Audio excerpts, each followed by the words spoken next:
Hello বন্ধুরা, আজকের recipe pomfret মাছ। এটা আমি করেছি ঝাল দিয়ে, কিন্তু কিভাবে করলাম একটা সিক্রেট জিনিস আছে যেটা পুরো ভিডিও না দেখলে বুঝতে পারবে না। প্রথমে মাছগুলোকে আমি ভালো করে ধুয়ে নিয়ে, যেটা সকলেই করো, ভালো করে ধুয়ে নুন আর হলুদ মাখিয়ে রেখে দিয়েছি। কিছুক্ষণ আগে আমি 10 মিনিট নুন আর হলুদ মাখিয়ে রেখে দিয়েছি। এরপর মাছগুলোকে কড়াইয়ে তেল দিয়ে দিয়েছি, মাছগুলোকে লাল লাল করে ভেজে নেব, তাই একটু ওয়েট করতে হবে। ভিডিওটি যদি একটু ভালো লাগে লাইক আর কমেন্ট করে আমার পাশে থেকে সহযোগিতা করবে, এটাই আমার অনুরোধ পুরো ভিডিওটা দেখার জন্য। মাছগুলো আমি সব মাছগুলো লাল লাল করে এইভাবেই প্রত্যেকটা মাছই ভেজে নেব। মাছগুলো দেখিয়ে দিলাম, সব মাছগুলো আর দেখাচ্ছি না, প্রত্যেক মাছগুলো আমি এইভাবে ভেজে নিয়েছি। এরপর এটা হচ্ছে কালো জিরে, তেলের মধ্যে দিয়ে দিলাম কালো জিরে। কালো জিরে দিলে কি হয়, মাছের টেস্টটা পুরো অন্য ধরনের হয়। আমি এখানে কোনো পেঁয়াজ দিইনি, সেই জন্য আরও ভালো খেতে লাগে। বন্ধুরা দেখো কীভাবে করছি ভালো করে, এইভাবে করলে তোমরাও এইভাবে করবে, দেখবে খেতে খুব সুন্দর হবে। যাই হোক, কথা বাড়িয়ে লাভ নেই, আমি যেভাবে করছি সেইভাবে দেখো।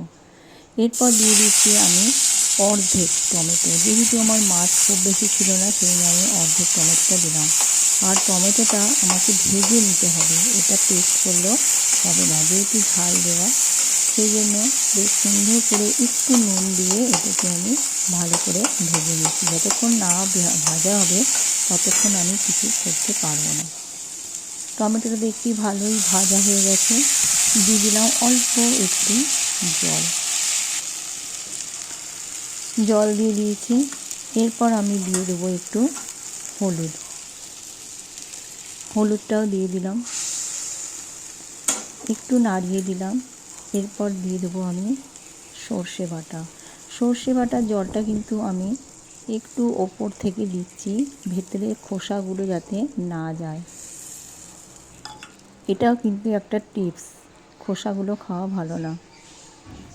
দিয়ে দিলাম একটু পরিমাণ মতো লবণ। এরপর মাছের ঝোলটা ফুটে উঠেছে, ভাজা মাছগুলো আমি দিয়ে দেবো, প্রত্যেকটা মাছ দিয়ে দেবো। বেশ ফুটন্ত ঝোলের মধ্যে খুব ভাল লাগে।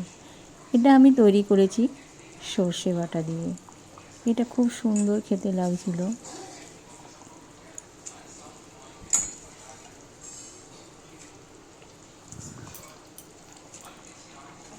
মাছগুলো দিয়ে দিয়েছি।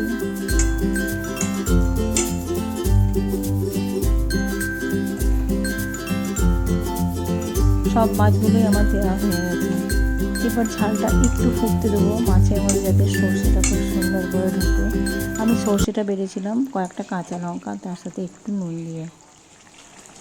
এরপর লাস্টে দিয়ে দিলাম কাঁচা তেল। এই তেলটা দিলে মাছের স্বাদটা পুরোপুরি বদলে যায়। এরপর লাস্টে আগের মুহূর্তে দিয়ে দিচ্ছি ধনে পাতা তো সবাই জানে, এটা দিতে হয় মাছের ঝালে। ফিরে আসি আবার একটা নতুন রেসিপি নিয়ে।